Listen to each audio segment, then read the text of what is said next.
We were dispatched it was back in 2007, May, 5 o'clock in the morning, en route, engine 1 called smoke showing 1 mile out. So we knew we were coming into a working incident. Upon engine 1's arrival, they said smoke and fire showing from a single-story commercial structure. At that point, we knew we were going into an industrial area. We weren't sure exactly what we had. As we pulled in, engine 1 assigned engine 3, which was the engine I was on, to fire attack. And at that point, en route, I had also heard he assigned the Quint to topside ventilation. The Quint came back, we have fire through the roof. Do you have any immediate forcible entry needs? So at that point, we were assigned fire attack, my headsets came off, and I jumped off the rig. So we were pulling lines off at engine 1. I was pulling a 2.5, pulled a 2.5 with a smoothbore tip, finished flaking out the line, started masking up, myself and my firefighter. Captain Elconis at the time, he met me at the front of the building, said, "Hey, Nick John, the smoke's down about shoulder height. You can see the fire at the back of the building. We're going to put lines in between us and the offices up front and stop the fire from spreading to the front of the structure." I remember it vividly. It was May of 2007, and early that morning, I don't know, it was like 0500 or so, we got the call to a commercial building fire. And that's when we were coming down, we're actually going up Eastern Avenue, and we can see the smoke, even though it was kind of dark outside, but nonetheless we could see that there was smoke in the air. Upon our arrival, we were the second or third resource in. I was on engine 3, and we heard the size up from engine 1, and so they had smoke and fire showing from a commercial building. And you're alert, you're paying attention to all the details. You're reading the smoke even if you're a couple miles out. You're trying to figure out what's going on. You're anticipating what you might see. So upon arrival, we saw the fire kind of standing tall out of a commercial building. We just had to make a decision on how we're going to get to it. As we approached the door, I guess engine 1 must have popped the door, or maybe we popped the door, I'm not certain. But as we pulled the 2.5-inch line, I made the decision to go inside and just check it myself. I wanted to see what was going on. I remember we had a prevailing wind that normally blows, and it blows from kind of the southwest to the northeast at that time of year. And so the smoke from the fire was kind of drifting to the north. It was away from us. So the fire should have been moving away from us. That was my thought.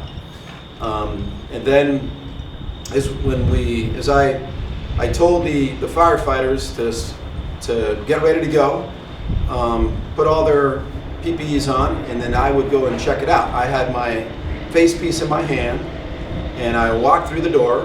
We walked down a hallway. I walked down, nobody came with me. And I was looking the whole time. I said, there's no smoke in this hallway. Then I had to go through another door. Went through the next door, and I could see the fire kind of in the distance. I could see the rafters. It was conventional construction. I can see a car in front of me. I can see, there was smoke, a haze. Obviously, the fire had already breached through the ceiling and through the roof. So we're inside, and I can see the fire at a distance. I had a car in front of me. I looked around, I saw my surroundings, and I made the decision, you know what, we could probably get the hose line through here and kind of, direct it toward where the fire is located and do a pretty good job at saving the property that we were attacking from. So we were attacking from which would be the unburned side.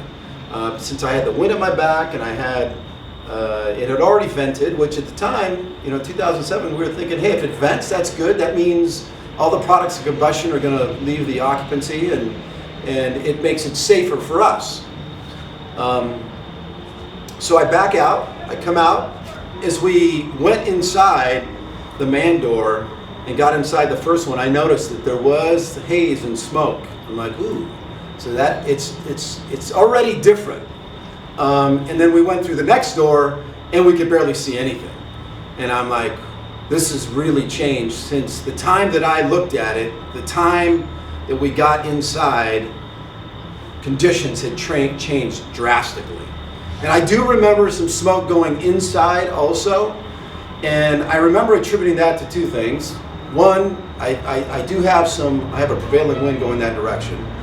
And then two, I thought, well, we do have, if it's sucking back on itself, then that should be a situation that shouts watch out, which it did. However, we had a 2.5-inch hose line. We're going to be at a distance. From where I saw it, I thought there's really no cause for immediate concern, that we can handle what we're going to observe. So anyway, but conditions were so drastically different than what I had anticipated. I didn't really have slides in my head for that, and I was struggling to figure out what was going on with the fire. Even though I felt like I was a student of it, I was still what I had studied and what I was trained to recognize wasn't matching up to what I was seeing. And when I heard the one firefighter in front of me say, "It's hot, we need to get out," I thought, oh shoot, if he's hot, then imagine how hot the person at the front is. And so I was yelling through my face piece to get out. And I remember people filing out the hose, coming out, and then I also remember the hose line almost going by me, and I got the nozzle, and I'm thinking, wait a minute. And it was difficult for me to tell how many people had come out. But I intuitively knew that there was somebody else in there, and that was Nick John. At that point, finished masking up, checked my fireman, he checked me. We went in down through a man door, down a hallway, and into what now I know was the fire room. When I started making my progression from that man door, there was zero smoke. So I didn't see any smoke whatsoever. When I got into the fire room, I went in about 3 feet, and at that point, my visibility was zero.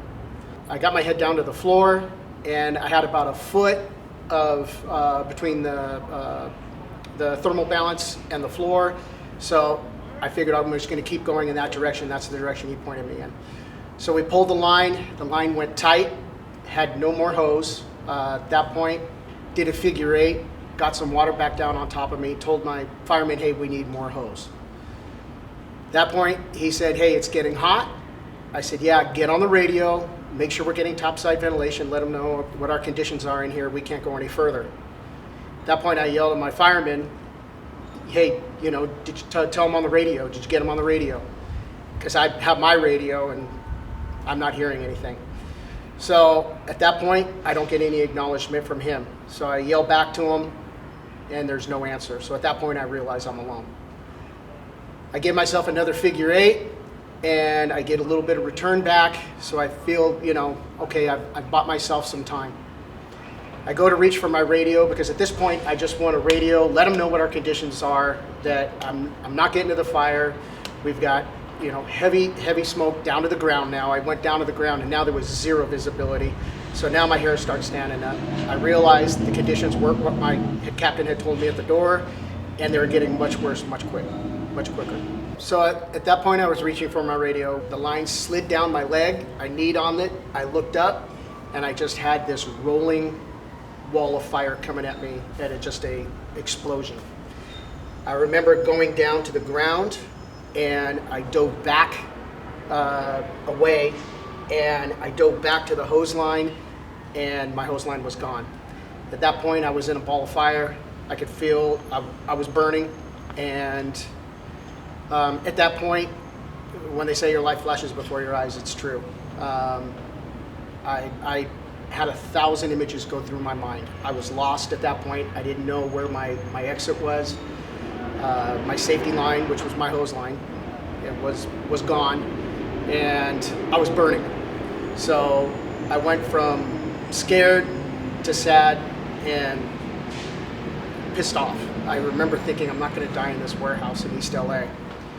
And I remember just wanting to get up and run, but staying low. And I remember thinking my line was this way. And I just, blind faith, started jumping, diving through the flames. I just call it leapfrogging or Supermaning across the floor. And by the third leap, I caught up to my hose line. And at that point, I was gone. I could see their feet at the door yelling, get out, it's flashing, it's flashing. I got to them, they pulled me out the rest of the way, and then pulled me out of the structure. So in 2007, where my mind was I was like fixated on how firefighters get themselves in tight spots and the decisions we make that create these life or death situations. Looking at fireground survival, the fireground survival topic led me to be interested in what's going on in the structure fires and really learning how structure fires develop and knowing the hazards associated with them. You start looking at the fatality reports of firefighters around the country, and you realize that, man, there's getting stuck in a flashover type situation, or being in a smoked out building and losing your orientation and losing your way because you no longer have the hose line near you, or running out of air, getting entangled, all these things. So I'm like, man, we really have to figure out, how do we understand fire better to position ourselves to be able to engage in a more efficient, safer, and effective firefight. So Underwriters Laboratory, National Institute of Standards and Technology. There's some good work also occurring from other fire departments where, like, Chicago was involved in some good stuff, and New York City was involved in some good stuff. And so looking at all that research, and we thought, we really need to take this to our firefighters. Within these next 2 weeks, you're going to be learning about fires and structure fires, and there's just so many variables that can go wrong in a structure fire. Typically, we get on scene, we don't know where the fire is, we've never been in that structure before, we don't know how compromised that structure is. Again, if we don't know what's burning, we don't know how dangerous it really is, we don't know if there's people inside. All of these variables we don't know. And you now are thrust into this situation to make all these decisions where you can safely and effectively fight this fire. Of course, we're gonna take on some risk, but in order for you to address each one of those variables, the only thing you have to observe is what the fire is doing at that moment. And also you're making a judgment on that structure, on whether or not it's compromised, on whether or not the fire is extended in certain spaces. You're making a judgment on the layout of it. You're making a judgment based on time of day and all this, on whether or not you may have a rescue situation in your hands. But in order for you to make those judgments, you have to have training. You have to have these slides that I talk about. It's important to have these visual cues. So you got to pay attention. Starting now, you got to be committed to learning everything there possibly is to know currently that you're going to be provided with in the next 2 weeks about structure fires. Because when you get that badge pinned on your chest, you're going to be responsible for engaging in these incidents where people's lives are in jeopardy. The people that depend on us, when you took your oath and you said, no, I'm going to put myself in harm's way to save the public and their property and the environment, we know that you mean it. And to mean it means you got to be committed throughout your career.